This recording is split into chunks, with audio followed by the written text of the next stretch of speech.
Bueno, pues buenas tardes. Yo creo que podemos empezar ya. Agradecerles su presencia y la colaboración al Grupo Gramática Parda. También quiero hacer mención al concejal de Cultura, Fernando Portillo, que no ha podido salir de nosotros. Una presentación muy breve de Gustavo Martín Garzo. Saben ustedes pues, un poco lo que podríamos encontrar en cualquier manual, en cualquier acceso a Internet, ¿no?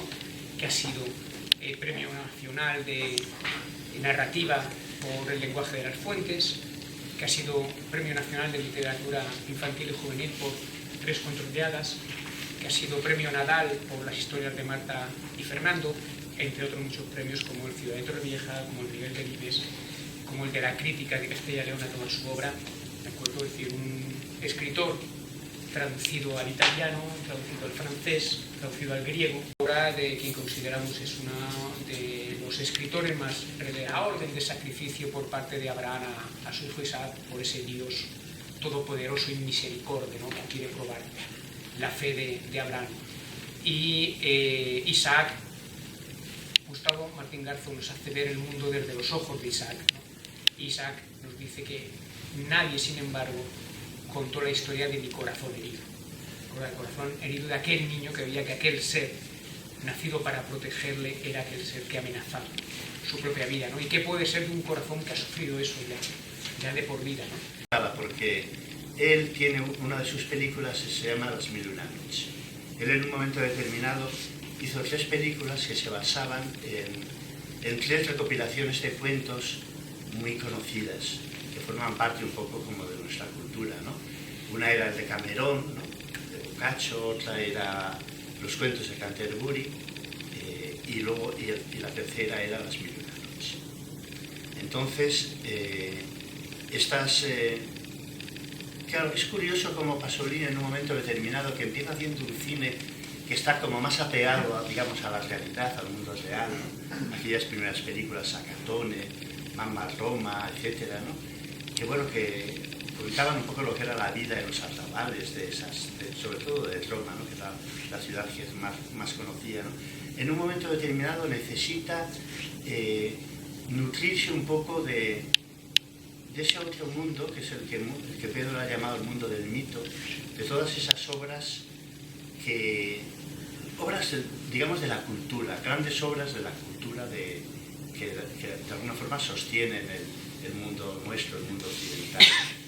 Entonces su amigo Albert Moravia, ¿no? Él decía que en el fondo Pasolini lo que le pasa es que en un momento determinado es un poco como que la realidad había perdido espesor, ¿no? Y entonces necesitó recurrir un poco a las grandes obras de la cultura, al objeto de dar la densidad que él pensaba que el mundo contemporáneo estaba perdiendo. Entonces, él era muy crítico con la cuestión un poco del capitalismo, del liberalismo, etcétera, ¿no? Porque, bueno, suponía la pérdida de cosas que eran como muy esenciales para él, ¿no? En cierta forma, la pérdida un poco del concepto ese de lo sagrado, ¿no? La cosificación del cuerpo, ¿no?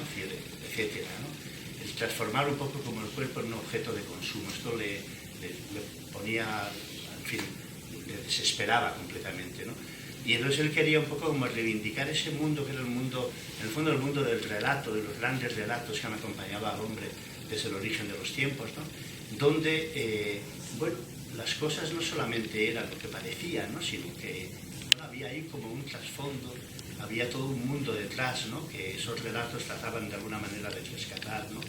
Que era tratar de entrar un poco en ese territorio tan difícil de definir, que es un poco el territorio de lo que podemos llamar el corazón humano. Es decir, el corazón humano es una metáfora de alguna forma de todo lo que podemos considerar nuestra vida interior, nuestra vida no clara, no evidente, ¿no? Todo aquello que llevamos con nosotros y que, sin embargo, muchas veces no aparece en nuestra vida ordinaria, en nuestra vida común, ¿no? Pero que nos acompaña. Y no solamente eso, sino que es lo que forma nuestra verdadera vida, porque ahí están nuestros sueños, ahí están nuestros deseos, ahí están nuestros pensamientos más secretos, ahí está todo ese mundo, ¿no? Que de alguna forma en el que consistimos íntimamente, ¿no? nuestra psique más profunda, etcétera, ¿no? Entonces él pensaba que todos esos grandes relatos de la cultura, él empieza a hacer películas, por ejemplo, una de ellas Medea, ¿no? Inspirada, ¿no?, en la tragedia, Edipo Rey, y bueno, y luego el Evangelio según San Mateo, muchos de ellos medievales, como son los cuentos de Camerón y los cuentos de Canterbury, ¿no? Y luego esos otros cuentos que vienen de otra tradición, y es un poco la tradición oriental, que es Las Mil y una Noche. Entonces a mí Las Mil y una Noche, bueno, me parece una película realmente hermosa, ¿no?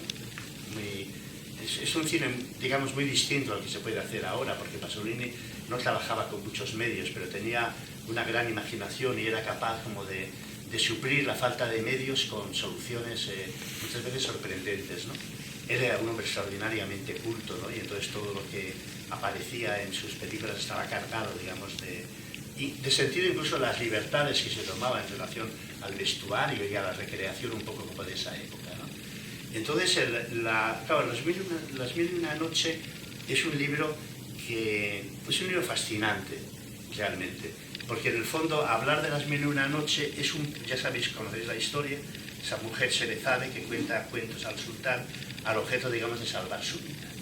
Entonces lo que tiene que hacer es procurar que el sultán no se canse de lo que le está contando, al objeto de que si lo hace, pues la va a mandar matar, como está mandando matar a todas las muchachas que han pasado por su alcoba últimamente, ¿no? Y entonces Sherezade pues acude a esa alcoba, que es la alcoba de un monstruo, claro, y un monstruo que, en fin, se acuesta con las muchachas y a la mañana siguiente les manda a cortar la cabeza al objeto de no darles ocasión a que le engañen, porque parece ser que le ha engañado, él piensa que bueno, no piensa, le ha engañado a su mujer, y él piensa que todas las mujeres son iguales de malvadas y de pérfidas, y que por lo tanto, para no darles ocasión, decide seguir acostándose con ellas porque es un hombre joven y le gustan, pero para no darles ocasión a que se produzca esa traición, entonces las manda a cortar la cabeza por la mañana. Y entonces, bueno, ahí va Sherezade, que es la hija del gran visir, y le pide a su padre que le deje ir con el sultán. El padre al principio se niega porque la quiere mucho, Sherezade, pero bueno, ella insiste y al final termina aceptando, digamos, esa propuesta que le hace Sherezade, con la idea de terminar con esa locura, ¿no? Y está transformando aquel país, que era un país próspero y feliz, en un lugar de desgracias, en un auténtico infierno, ¿no? Entonces Sherezade acude con el sultán, entonces están juntos una parte de la noche, y luego, como todavía no ha llegado el amanecer, Sherezade entonces utiliza su arma secreta, y su arma secreta es el arte de matar, el cortar. Entonces le pregunta al sultán, bueno, mientras llega el amanecer, ¿quieres que te cuente una historia, ¿no? Y así, en fin, nos entretenemos, ¿no? El sultán, sin mucho interés, le dice que sí. Sherezade empieza a contarle una historia, es una historia tan encantadora, tan llena de atractivo, tan llena de hechos portentosos, ¿no? Que el sultán cada vez la escucha con más atención, y Sherezade se las arregla para que el momento más interesante de esa historia coincida con el amanecer, de tal forma que no le queda, que al sultán se le plantea un dilema, es decir, si dejo que los soldados que vienen a recogerla la corten la cabeza, yo me quedo sin saber cómo termina esta historia. Entonces, ¿qué hago? Se le ocurre decir, bueno, pues le voy a dar una noche más, total, que igualdad, una noche más, y yo mañana la corto la cabeza. Me termina de contar la historia en esta noche y la corto la cabeza. Pero esa noche, la nueva noche, Sherezade, es verdad, retoma la historia donde la había dejado, la termina, pero inmediatamente empieza otra tan interesante y tan atractiva como la anterior, que también se las arregla para que el momento de mayor interés coincida con el amanecer, de forma que al sultán se le vuelve a plantear el mismo dilema que se le había planteado, y lo resuelve de la misma manera, concediéndole una noche más. Y a esa noche se suma otra más y otra más y otra más, bueno, y así las infinitas noches, porque Las Mil y una Noches es una forma de decir el cuento de nunca acabar, es decir, noches interminables, ¿no? Ese cuento de nunca acabar que, según Carmen Martín Gaite, llamó un poco a la vida humana. La vida humana, el cuento de nunca acabar. Es decir, vivimos en la medida en que contamos cosas y en que escuchamos las historias que nos cuentan los demás.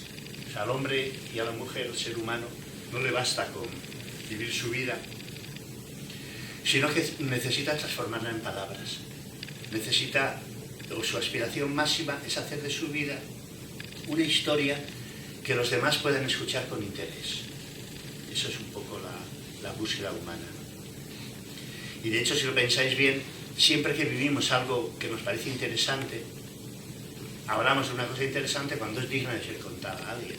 Y automáticamente, cuando vivimos algo especial, algo singular, algo que nos ha hecho sentirnos vivos de verdad, inmediatamente surge el deseo de contarlo, de contárselo a alguien cercano, a alguien próximo, a alguien querido.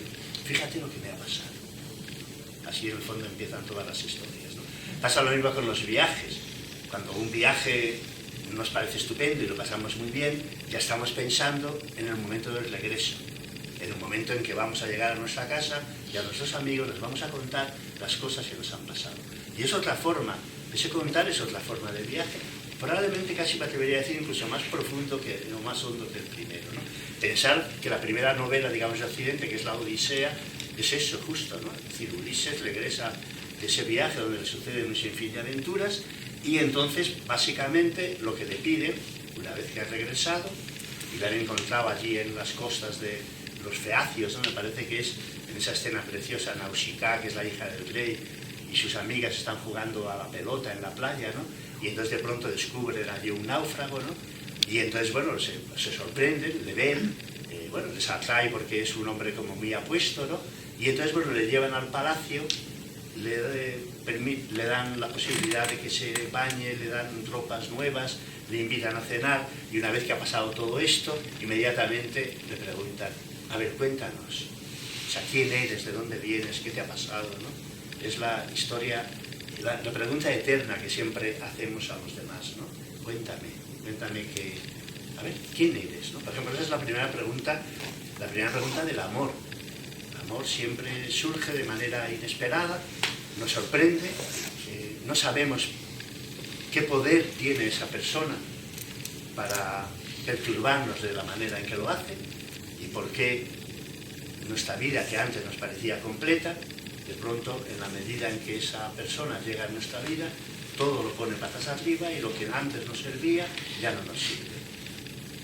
Y entonces, claro, inevitablemente surge la pregunta de, bueno, ¿y esta criatura que de pronto ha aparecido para trastornar completamente mi vida?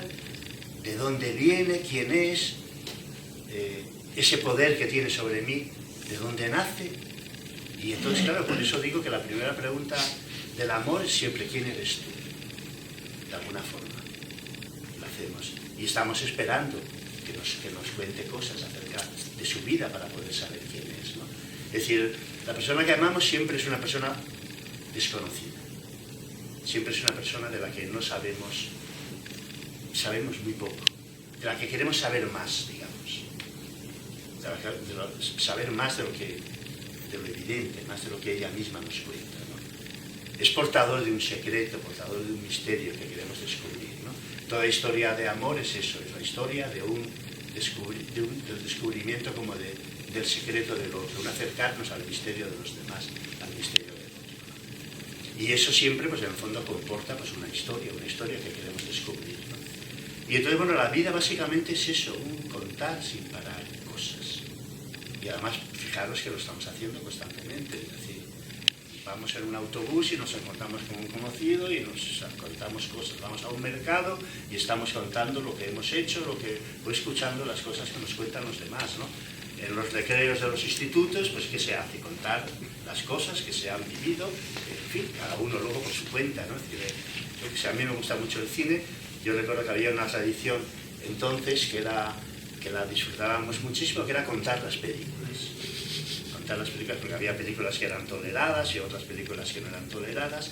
Y yo recuerdo, claro, cuando eras un niño y no podías entrar a ver las películas que no te dejaban entrar, pues siempre había alguien, pues un familiar o yo qué sé, o tu hermano mayor o tu hermana o una prima, ¿no? Que la había visto y entonces inmediatamente ibas, oye, cuéntame, ¿de qué va esta película?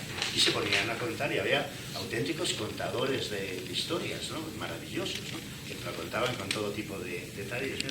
Ahora hay un escritor argentino que se llama Manuel Puig, que he visto que están recuperando ahora toda su obra, el Seix Barral, porque porque bueno, es un hombre que había quedado un poco como en el olvido, ¿no? Porque yo no sé qué se conmemora, ¿no? No sé qué año se conmemora no sé, de su nacimiento, de sus publicaciones, ¿no? Este tiene una novela muy bonita que se llama El beso de la mujer araña, que luego se hizo una película también, y El beso de la mujer araña consiste básicamente en una cárcel donde dos presos, ¿no? Entonces hay uno de ellos que es Molinita, que es homosexual, y entonces se enamora del otro preso que está con él, que es un preso político. Y entonces, bueno, no saben muy bien qué hacer, allí en aquella celda, tantas horas juntas, ¿no? Y empieza a contarle películas. Y entonces la novela son las 6 películas que le está contando. Le cuenta, por ejemplo, una película que es La mujer pantera, le cuenta que anduve con un zombie, y le cuenta otra película de los nazis, ¿no? Y de alguna manera también trata de seducirle contándole historias, ¿no? Porque en el fondo el contar es un arte de la seducción. Es decir, de alguna forma, lo primero alguien que está narrando es consciente es que tiene que retener la atención de quien le escucha. Porque si pierde esa atención, pues en fin, lo ha perdido todo y ya no tiene ningún sentido que siga hablando. Entonces, en la medida en que yo consigo retener la atención de quien me está escuchando, pues entonces le tengo de alguna manera bajo mi, no voy a decir poder, que es una palabra que no me gusta, pero sí bajo mi influencia. Le hago que me escuche. Que en el fondo es una cosa que deseamos todos deseamos que nos escuchen, todos deseamos de alguna manera ser aceptados, digamos, por los demás, ¿no? Sentir que los demás, que somos importantes para ellos, ¿no? En definitiva. Y entonces el narrador es consciente de que tiene que encontrar la manera de no perder la atención de aquellos que le están escuchando. Y por eso, claro, hay muchas técnicas, todas las técnicas narrativas en el fondo responden un poco a ese deseo, el deseo de retener la atención del lector, de tal manera que ya incluso desde el primer párrafo, pues esa persona entre en ese libro y no lo puede abandonar hasta el final. Esa es por eso en ese sentido digo que es un arte de la seducción, ¿no? Entonces, claro, Las mil y una noche es un poco para mí el libro de los libros, porque es un libro que básicamente lo que consiste en un montón de historias. El libro es una recopilación, como todos estos libros, el de Cameron, los cuentos de Canterbury, todos estos libros de relatos de esa época, son libros que no están escritos por un solo autor, sino que alguien en un momento determinado ha recopilado historias que forman parte un poco del pueblo, del acervo cultural, y entonces ha decidido, para que no se pierdan, escribirlas y componer con ellas un único libro. Y entonces, básicamente, Las mil y una noche, y de hecho hay muchas versiones de Las mil y una noches según quien haya sido el recopilador, ¿no? Lo que se le ocurre al autor de Las mil y una noche pasa lo mismo con el de Cameron con La peste esta de Florencia, y como hay un grupo de hombres y mujeres que se retiran a una finca para huir de la peste, y como para entretenerse se ponen a contar historias y deciden cada día que ser uno el que cuenta aquellas historias.